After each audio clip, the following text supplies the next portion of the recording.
factor in increasing student achievement among African American students. Culture is the key.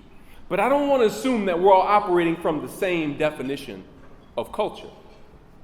And so I want to give you a few definitions for your consideration. You see, Wade Noble, psychologist, Wade Noble says, culture provides a general design for living and patterns for interpreting reality.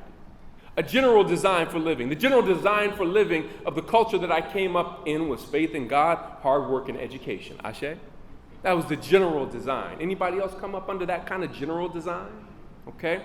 But then patterns for interpreting reality. Now, if you've been decentered from the best of your culture, then your patterns for interpreting reality will be skewed.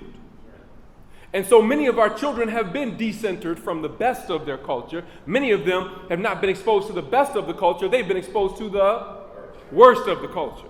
And so as a result of that, their patterns for interpreting reality are skewed.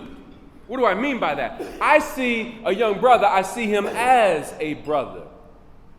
I see a young brother, I see a prince or a king emerging. I see a young sister, I see her as a sister, a young queen emerging. But many of them, through skillful miseducation and media manipulation, they see one another, they see a young brother, they see a young N-word. Ashe? They see a young sister, they see the B word. Why? Because their patterns of interpreting reality have been tampered with. Ashe? Is this making sense?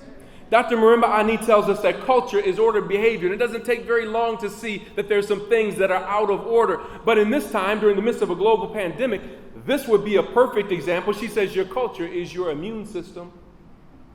And just like your physical immune system, when your immune system is down, you become vulnerable to viruses. Ashe?